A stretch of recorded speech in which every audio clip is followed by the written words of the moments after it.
আসসালামু আলাইকুম। দেশ ও প্রবাসের যে যেখান থেকে দেখছেন সকলকে জানাই আন্তরিক মোবারকবাদ।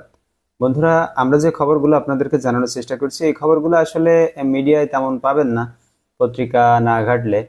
সেজন্য আমাদের চ্যানেলটিকে সাবস্ক্রাইব করে রাখতে পারেন। আমরা আপনাদেরকে নিয়মিত খবর জানানোর চেষ্টা করব ইনশাল্লাহ।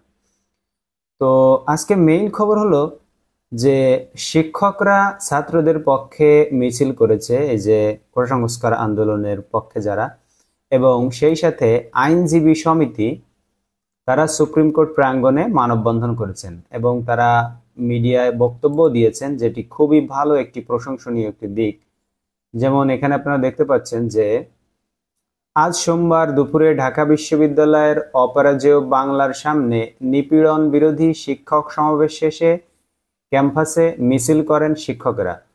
অর্থাৎ প্রত্যেকেই যার যার পেশার জায়গা থেকেই তারা তাদের আহ, কার্যক্রম চালিয়ে যাচ্ছে। যেমন সাংবাদিক মাঠে থেকে তাদের কার্যক্রম চলমান, শিক্ষকেরা যেভাবে পারছে সেভাবে এই আন্দোলনের পক্ষে সোচ্চার হচ্ছে।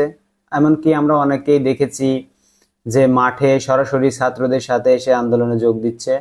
যেমন আজকে রাজশাহী বিশ্ববিদ্যালয় প্রাঙ্গণে মিছিল হয়েছে, রাজশাহী রাজপথে মিছিল হয়েছে, সেখানে শিক্ষকরা ছাত্রদের সঙ্গ দিয়েছে।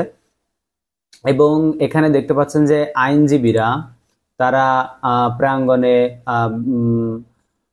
হচ্ছে আপনার সুপ্রিম কোর্ট প্রাঙ্গণে তারা মানববন্ধন করেছে, যেটি খুবই প্রশংসনীয় এবং ভালো একটি দিক। এবং আশা করি ছাত্রদের যে আন্দোলন এবং যে দাবি দাবা সেগুলো ওর পক্ষে আরো বেশি গুরুত্ব বহন করবে এই কাজগুলো, এবং সাধারণ মানুষ আস্তে আস্তে এই আন্দোলনে অংশগ্রহণ করবে বলে আমার ধারণা হচ্ছে।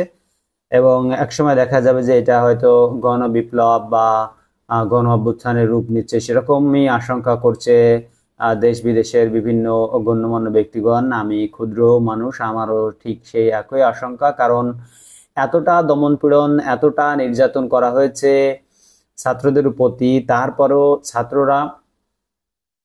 তারপরেও হচ্ছে আপনার ছাত্ররা ঠিক আন্দোলন করেই যাচ্ছে, ছাত্ররা ছাত্রদের জায়গাতেই আছে এবং তারা আজকেও মিছিল করেছে। সারা দেশেই চট্টগ্রামে অনেক ফাঁকা রাউন্ড গুলি করেছে সরকারের আইন শৃঙ্খলা রক্ষাকারী বাহিনী। বন্ধুরা, আরো নিত্য নতুন খবর পেতে আমাদের সাথেই থাকুন এবং দয়া করে চ্যানেলটি সাবস্ক্রাইব করে সাথে থাকুন। সেই সাথে ভিডিওটিতে একটি লাইক দিন, যাতে এই ভিডিওটি অনেক মানুষের কাছে যায়। আজ এই পর্যন্তই, ধন্যবাদ। দেখা হবে পরবর্তী ভিডিওটিতে ইনশাআল্লাহ।